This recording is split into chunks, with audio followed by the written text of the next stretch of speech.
Hello. Hi, welcome to Be Well. Thanks for joining us today. We have a very timely guest and theme for our discussion and conversation.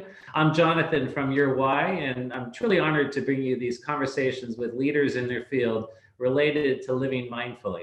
As your moderator, I come to you with 30 plus years experience in mindfulness and mental health. And so I think of mindfulness relative to our conversation today. I think of the theater. How can you be more present than being in the moment as an actor and as an audience taking in such an experience?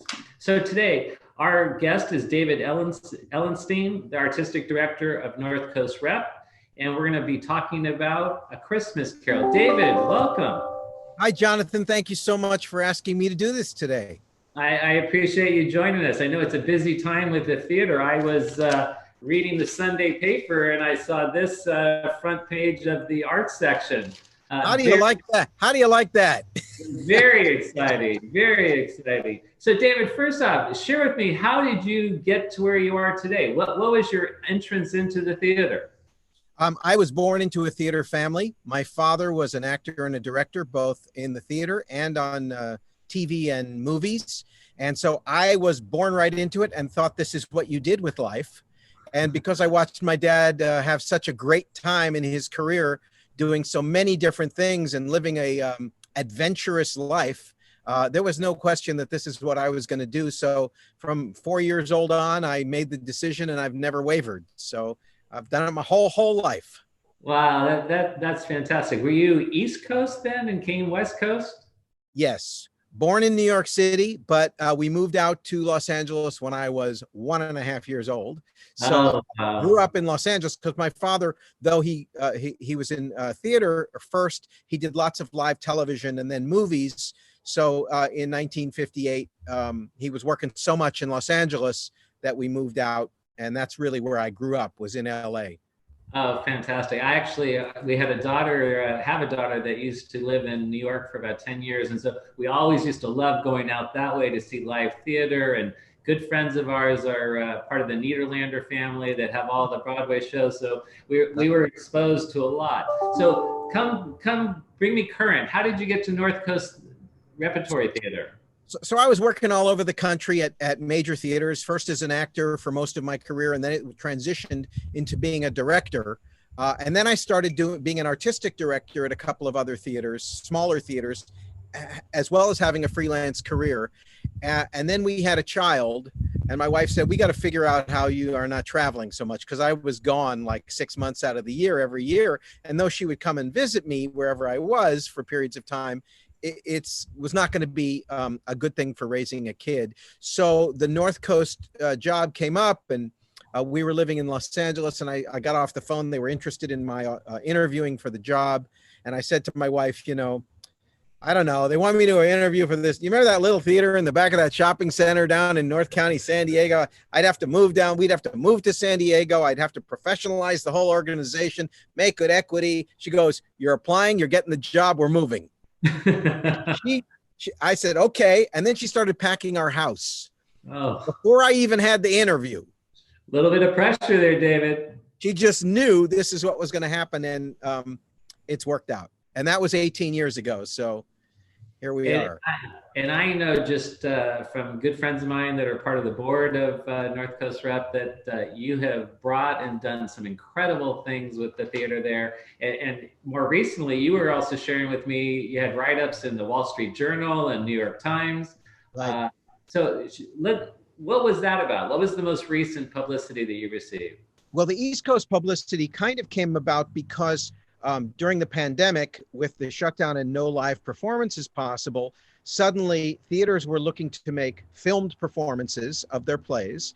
And the jurisdiction over who controlled the rights to film things became an issue between the two actors unions, the Screen Actors Guild and the Actors Equity Association, which is the Stage Actors Guild, about who controlled the film rights. It had always been SAG in the past, but now it was theaters making films.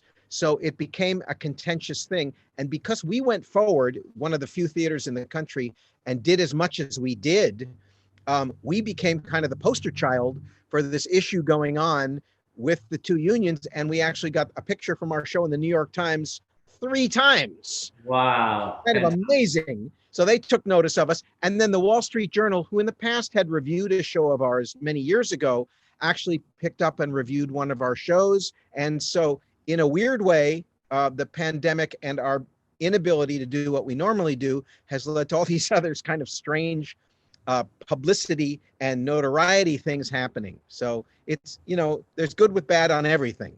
Sure, there's always opportunity, and in mindfulness, you're present for whatever comes because you know it's going to change. So you welcome and you greet it. So Right. before we talk about A Christmas Carol, you shared about your family background and your own background in theater and acting and now directing, artistic directing. What drew you to it? So family is around it, but I'm thinking about people that might be viewing this and wondering if they're interested in maybe acting or theater. So what does it provide for you? You mean theater in general? Yeah. Okay, so you started this whole episode talking about the moment. And Yeah. the word I always come to is now. The theater is about now. It's about the moment that is being experienced between the audience, between the actors, and the heightened nature of that, and how it is a place where human beings are celebrated. I like to talk about that it celebrates the resiliency of the human spirit. Sometimes that's looking at something that can be dark about the human spirit, but sometimes it's a joyous thing. Sometimes it's a perspective we don't always take, but it's always about making the world a better place, making people examine their own world or experience their own world in a very now way that maybe is going to change how they walk out of the theater. And that's what's always excited me about it, because even as a kid going to rehearsals with my dad when I was little, I would light up as a human being watching this art being created in front of my nose in the now, and nothing was more exciting to me than that. So there was never a question for me. And that's what I hope we spark in the audience that comes. That's what the actors are always after. That's what we hope happens between people. And that when folks leave the theater, they feel uplifted and more alive. That's beautiful. I love how you describe that in terms of the now and the celebration of the human spirit and the ranges of experience that we all come into contact with. And a beautiful tip of the hat to your dad in terms of observing him, then being inspired. You said one thing, David, it's an interesting segue for us. It's that connection between the actor and the audience. And so we're in this unique time where all your productions are being facilitated, performed virtually. So that's got to be fascinating. It is, and it's a strange, we're doing it out of necessity. You talked about mindfulness, being aware of what's in front of you and accepting it and embracing it and looking at what you can do in it. And that's what we've had to do.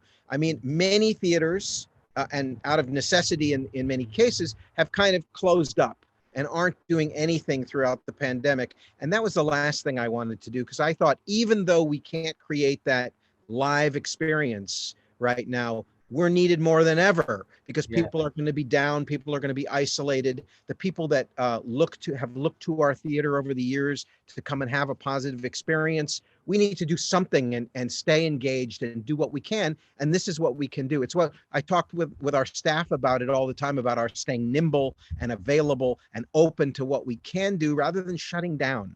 Because if you shut down, you're kind of giving up.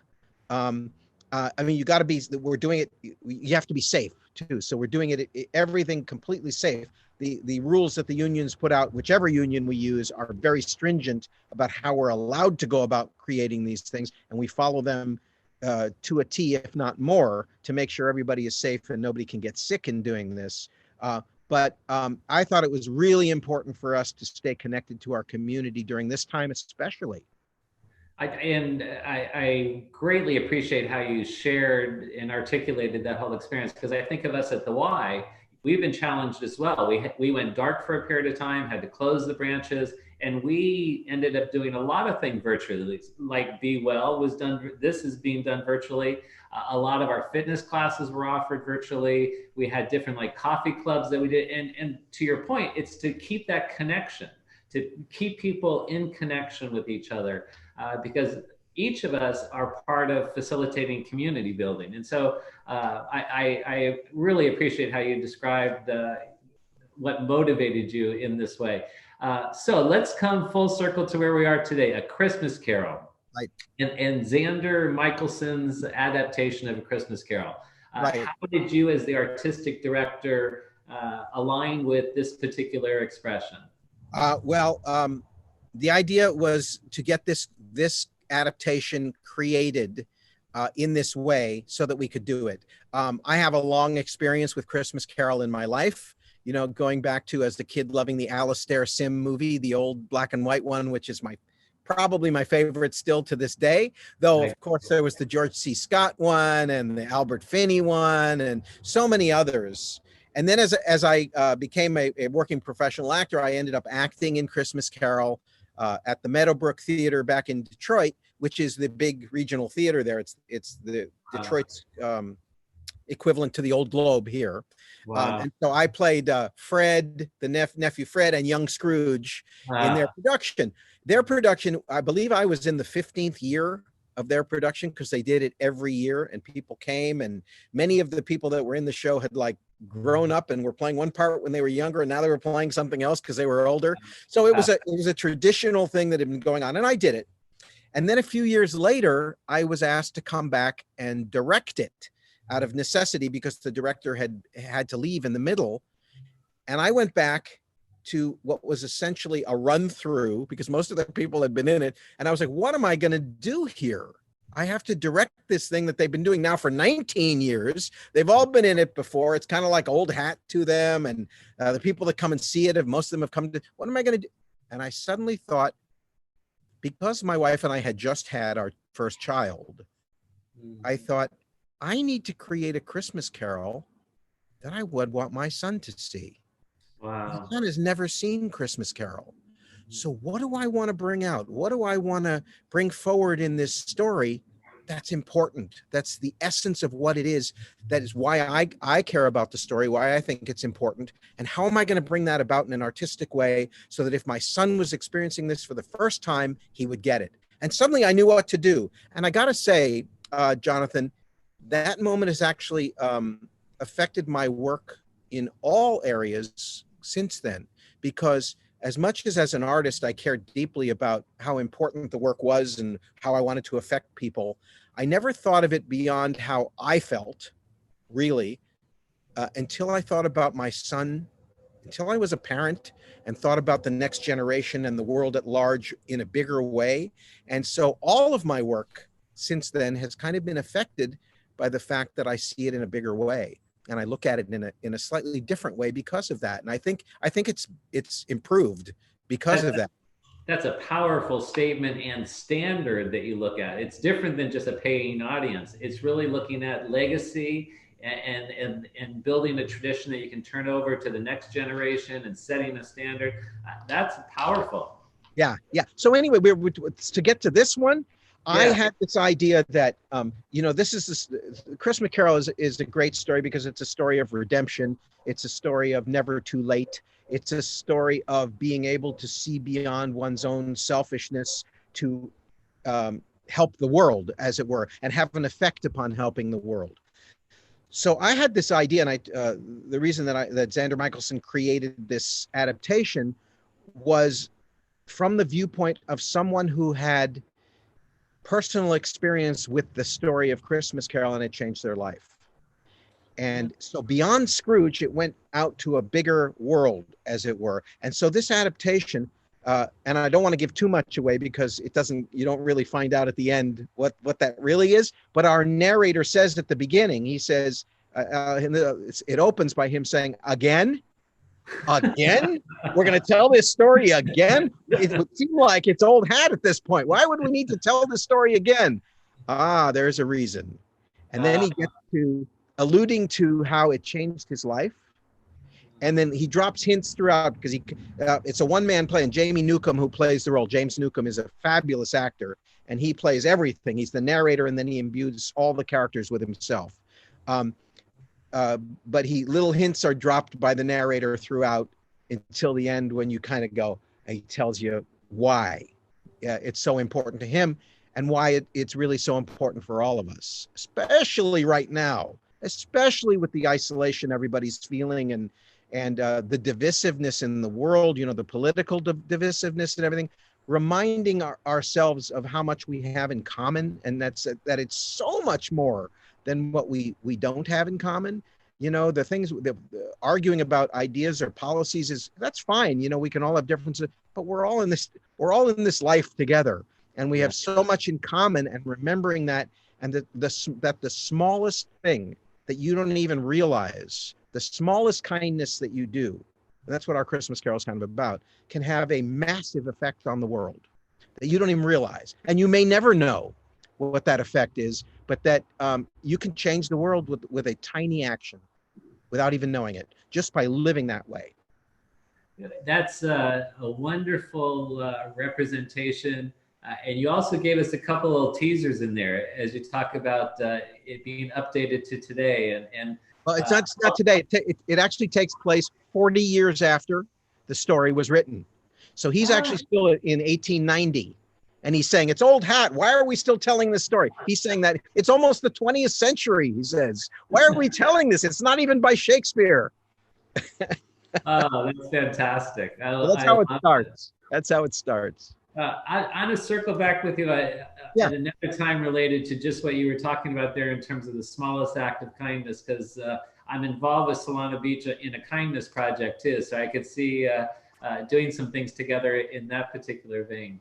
So very, very exciting. I know just what are like the practical mechanics of, I know we have a link to get tickets to the theater, and is it showing at certain times, or is that a link that you can just click on and you click on the link, it takes you to a site called Showtix for You. And what you do is you purchase a view, and once you purchase the view, you have 48 hours. You could watch it 40 times in the 48 hours, because it's an hour and 15 minutes long. You could watch it 48 times or as many times as you want in that 48 hours, but you get a 48-hour window with the purchase, and that's good until I believe it's the end of the month that it runs until. So you can do it anytime between now and then. And when you buy it, you don't have to click. You can purchase it and then hold it and wait to start your 48 hours whenever you want. Well, I can see gathering my family and having the opportunity to view that, and I really appreciate how you teed that up for us. So that's very exciting for us in this time to celebrate our holiday. Right. So, David, what are like next steps with the theater? What's coming up next? And well, I do want to plug our other show, because we got another show going on right now too, and that's called An Iliad, which is a much more serious piece. And it's a one-man telling of the Trojan War story. And it is incredible. It is a tour de force performance by Richard Baird, who's a great actor, a really powerful actor. And it's a wonderful piece. It's got humor in it, but it's a really strong anti-war play is what it is, by the telling of the Trojan War. And then he also relates it to modern times. And he's kind of this world-weary poet that's been traveling the ages, telling this story for 3,000 years. And he updates it for each audience he tells it to. So and Richard is so good, and it's a really, really good piece. And that's out there too. But we wanted to create a couple of things to have available at this time. So we did that. I love the timeliness of the themes that you're bringing through relative to theater and what's going on in our communities. And that's fantastic. I know you were sharing with me earlier about you spoke at a healthy aging symposium or conference, and I wonder, relative to the theater again, what tidbits you can offer from that. Well, it was actually the Rancho Santa Fe Senior Center's Conference on Healthy Aging, and I was one of the dozen or so speakers that was part of that conference. And I talked for about 45 minutes about the theater and how I believe it is a powerful tool for staying healthy as you age. And I started from that theme of the now, and that in the moment life, and that an audience breathes together when they experience a play together, and the creation of a sense of community and a shared experience that we all have that makes us feel part of a bigger whole.